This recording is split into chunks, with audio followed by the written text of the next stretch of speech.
Good morning learners. मैं Vishnu Sharma, lecturer computer science, government polytechnic college Dausa से। आज के e lecture oblique e practical में हम एक सी प्रोग्राम को समझने की कोशिश करेंगे जो कि नंबर स्टोर करवाने के लिए काम में आएगा एरे के अंदर। और नंबर स्टोर करवाने के बाद हम क्या करेंगे, कैलकुलेट करेंगे एवरेज जिन नंबर्स को हमने एरे में स्टोर कराया है। तो ये जो सी प्रोग्राम है ये board of technical education Rajasthan के CS 201, EL 210 और ME 210 सी प्रोग्रामिंग लैंग्वेज से रिलेटेड है। तो हम अपने प्रोग्राम की तरफ बढ़ते हैं। बेसिकली हमें प्रोग्राम ये सीखना है कि हम एरे के अंदर नंबर किस तरीके से स्टोर कराते हैं और उन स्टोर कराए हुए नंबर्स के ऊपर प्रोसेसिंग किस तरीके से करते हैं। हमारा ये प्रोग्राम ये बताता है कि हमें एरे के अंदर जो एलिमेंट्स स्टोर कराने हैं वो अंडर 100 होने चाहिए। एक या 100 से कम एलिमेंट्स हों एरे के अंदर, और उन एलिमेंट्स को एक बार डिफाइन करने के बाद उन एलिमेंट्स को एक एक करके हम स्टोर कराएं हमारे प्रोग्राम में। देन उसके बाद हम उसका क्या करें, एवरेज निकालें। जितने भी एलिमेंट्स हमने हमारे प्रोग्राम में स्टोर कराए हैं उन सब का हम क्या निकालें, एवरेज निकालें। तो आप देखिए, आपकी स्क्रीन पे आप देख पा रहे होंगे, store numbers and calculate average using array हमने प्रोग्राम लिखा है। किसी भी प्रोग्राम की जो शुरुआत होती है वो होती है हेडर फाइल से। जैसा कि आप देख पा रहे होंगे, सबसे पहले हमने लिखा है hash include stdio.h header file. stdio.h header file कौन सी होती है, standard input output header file. हम standard input output header file को क्यों काम में ले रहे हैं, किसी भी हेडर फाइल को काम में लेने का हमारा जो मेन एम होता है वो ये होता है कि जितने प्री डिफाइन फंक्शंस उस हेडर फाइल में लिखे हुए हैं उन सारे प्री डिफाइन फंक्शंस को हम हमारे प्रोग्राम में डायरेक्टली यूज़ ले सके, यानी उनकी डेफिनेशंस दोबारा से लिखने की ज़रूरत ना पड़े। ठीक है, इसलिए हम उसको हेडर फाइल को काम में लेते हैं। तो यहाँ पर हम standard input output header file को काम में ले रहे हैं। हमारे प्रोग्राम में हम देख रहे हैं स्कैनएफ और प्रिंटएफ दो फंक्शंस हैं जिनको हम डायरेक्टली हमारे प्रोग्राम के अंदर काम में लेंगे। ठीक है, इसके बाद आप देख रहे होंगे एक मेन फंक्शन को हमने चालू किया। मेन फंक्शन का क्या यूज़ होता है, जितना भी हमें हमारा एम फुलफिल कराने के लिए कोड लिखना होता है वो हम किस में लेते हैं, मेन फंक्शन में लेते हैं। मेन फंक्शन के बाद भी कोड लिखा जाता है, जैसे अगर वो यूज़र डिफाइन फंक्शंस हमें लिखने हो। तो हमने ये मेन फंक्शन काम में लिया। मेन फंक्शन यहाँ पर इंटीजर टाइप वैल्यू रिटर्न कर रहा है, तो लास्ट में आप देख पा रहे होंगे रिटर्न 0 से हमने मेन फंक्शन को क्या किया है, बंद किया है। करली ब्रेसेस से मेन फंक्शन चालू किया, उसके बाद हमने क्या किया, इंटीजर टाइप का n और i वेरिएबल हमने क्या किया है, डिक्लेयर किया है। ठीक है, एन वेरिएबल तो इस चीज़ के लिए कि आपके जो एरे के एलिमेंट्स जो आप एंटर करेंगे वो 0 से 1 से 100 की रेंज में ही हो। ठीक है, और जो आई वेरिएबल हमने डिक्लेयर किया है वो हमारे अंदर प्रोसेसिंग के अंदर काम में आएगा, हमारे लॉजिक के अंदर। इसके बाद हमने क्या किया, एक फ्लोट टाइप का एरे लिया है num100। ठीक है, एक फ्लोट टाइप का एरे लिया जिसके अंदर आप 100 वैल्यूज़ क्या करा सकते हैं, स्टोर करा सकते हैं। इसके बाद हमने सम लिया, सम इक्वल्स टू 0 0, ये भी फ्लोट टाइप का वेरिएबल है। इसके बाद हमने एवरेज लिया AVG। ठीक है, ताकि हम जो एवरेज कैलकुलेट करेंगे वो AVG वेरिएबल में स्टोर हो सके। इसके बाद हमने क्या किया, देखिए प्रिंटफ फंक्शन रन कराया है जिसके अंदर हमने डिस्प्ले कराया message enter the number of elements, कि आपको कितने एलिमेंट्स का एरे बनाना है। इसके लिए हमने लिखा है, डिस्प्ले कराया है enter the number of elements. इसके बाद आपने क्या किया, स्कैनएफ फंक्शन को काम में लिया। आपने मॉड्यूलस डी, क्योंकि देखिए आप n जो आपका वेरिएबल था वो किस तरह का था, इंटीजर टाइप का, तो आपने यहाँ पर जो n की वैल्यू ली है वो किस तरह की लेंगे आप, इंटीजर टाइप की। ठीक है, यहाँ पर हमने मॉड्यूलस डी काम में लिया क्योंकि फॉर्मेट स्पेसिफायर इंटीजर के लिए क्या काम में आएगा, इंटीजर के लिए मॉड्यूलस डी काम में आएगा।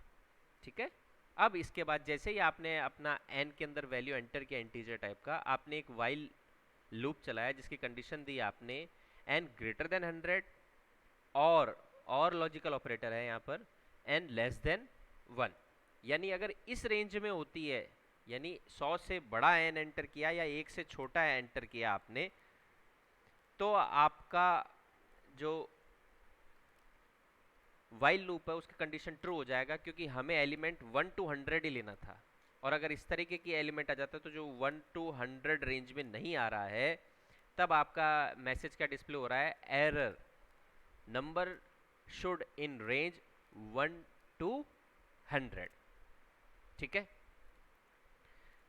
1 to 100 में आपका रेंज होना चाहिए। फिर आपने वापस से मैसेज किया, क्या किया, डिस्प्ले कराया एंटर द नंबर अगेन। ठीक है, अब की बार फिर वापस से आपने अगेन नंबर एंटर कराया और स्कैनफ के अंदर मॉड्यूलस n के अंदर n वेरिएबल के अंदर वो वैल्यू आपने क्या करा दी, एंटर करा दी। ठीक है, अब आप देखेंगे कि ये लूप वापस वाइल लूप है, जब तक कंडीशन फॉल्स नहीं होगी तब तक ये लूप क्या करता रहेगा, रिपीट करता रहेगा। तो वापस कंडीशन चेक होगी कि जो आपने स्कैनफ के थ्रू मॉड्यूलस डी से आपने जो n की वैल्यू एंटर कराई है, क्या वो वैल्यू 1 से 100 की रेंज से बाहर तो नहीं है।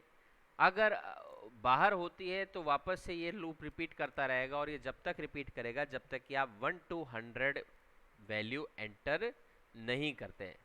ठीक है, ये वैल्यूज किस लिए एंटर कर रहे हैं, ताकि आपके एरे की आपको इतने एलिमेंट्स आपको क्या कराने हैं, स्टोर कराने हैं।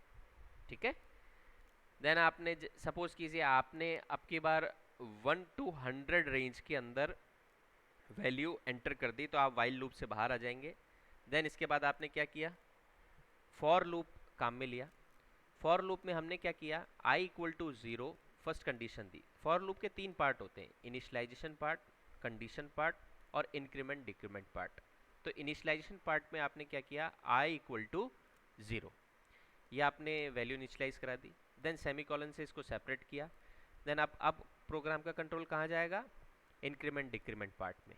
i less than n, i की वैल्यू शुरू में कितनी है, 0, और n की वैल्यू सपोज कीजिए आपने 6 आपने n लिया, यानी 6 एलिमेंट्स आपको एंटर करने हैं और उनका आपको क्या निकालना है, एवरेज निकालना है। ठीक है, तो यानी कंडीशन अब ट्रू होते ही फॉर लूप में इनिशियलाइजेशन पार्ट में एक ही बार जाता है प्रोग्राम का कंट्रोल, देन फिर कंडीशन पार्ट में जाता है, और कंडीशन ट्रू होने के बाद प्रोग्राम का कंट्रोल कहाँ चला जाता है, फॉर लूप की बॉडी में। तो यहाँ फॉर लूप की बॉडी में एंटर करेगा। एंटर करते ही आप देखेंगे कि एक मैसेज डिस्प्ले हो रहा है। क्या डिस्प्ले हो रहा है कि आपने जो value enter modulus D enter i plus 1, जो value modulus D i plus 1 यानी आपने i कितना था, 0, अब कितना हो गया i प्लस 1, 1 एंटर नंबर, मतलब ये जस्ट फॉर डिस्प्ले है कि फर्स्ट नंबर आप क्या करें, एंटर करें, और उसके बाद नीचे आप स्कैनफ की हेल्प से वो मॉड्यूलस f नाम का जो नंबर है वो किस में जाएगा, नम आई में, यानी नम नाम का जो आपने एरे लिया था जो कि फ्लोट टाइप का था, उसके अंदर वो वैल्यू स्टोर हो जाएगी। यानी नम 0, आई की वैल्यू शुरू में 0 है, तो नम 0 पर वो वैल्यू क्या हो गई, स्टोर हो गई, यानी एरे की फर्स्ट वैल्यू आपने स्टोर करा दी, जो कि किस तरीके की है, फ्लोट टाइप की है। ठीक है, और आपने तुरंत नीचे क्या किया, सम प्लस इक्वस टू नम 1, सम की शुरुआती वैल्यू हमने क्या ली है, 0। ठीक है, तो ये स्टेटमेंट क्या बोल रहा है, sum equals to sum plus num 1, यानी नम नाम का जो एरे था उसकी आई की वैल्यू, ith वैल्यू यानी 0, तो यानी फर्स्ट वैल्यू। ठीक है, सम इक्वल्स टू नम नाम के एरे की फर्स्ट वैल्यू। इस तरीके से आपका सम कैलकुलेट हो जाएगा। ठीक है, अब वापस ये लूप है, ये खत्म हो रहा है फॉर लूप की बॉडी, तो आप कहाँ जाएंगे, इंक्रीमेंट डिक्रीमेंट पार्ट पे जाएंगे, जहाँ आई की वैल्यू क्या हो जाएगी, 1 से बढ़ जाएगी। ठीक है, तो अब i की वैल्यू कितनी हो गई 1।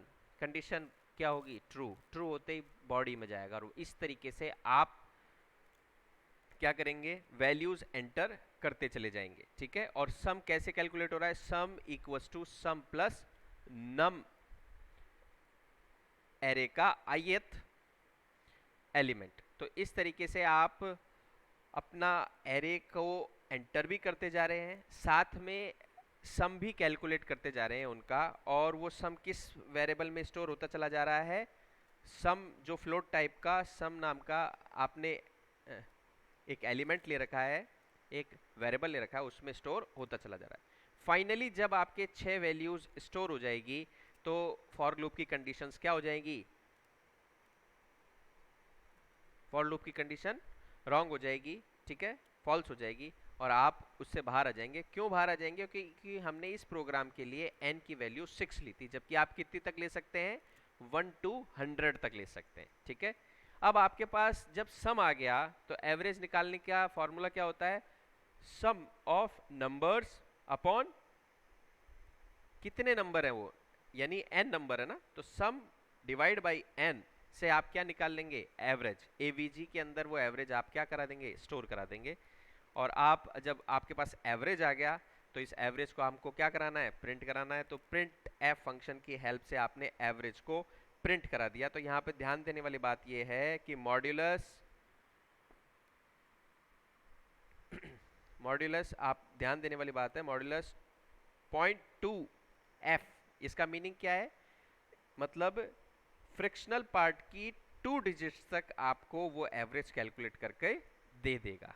ठीक है, तो इस तरीके से आप अपने एरे के अंदर वैल्यूज इंसर्ट करा सकते हैं और इंसर्टेड वैल्यूज का सम कराते हुए उनका एवरेज आप निकाल सकते हैं।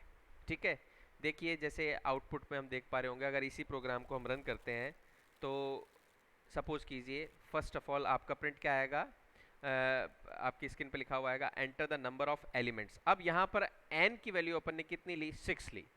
तो आपने क्या किया, 6 वैल्यूज को इंसर्ट किया। तो फर्स्ट बोल रहा है एंटर नंबर, तो फर्स्ट वैल्यू में हमने सपोज कीजिए 45 लिया, सेकंड में आपने 67.5 लिया, थर्ड में -45.6 लिया।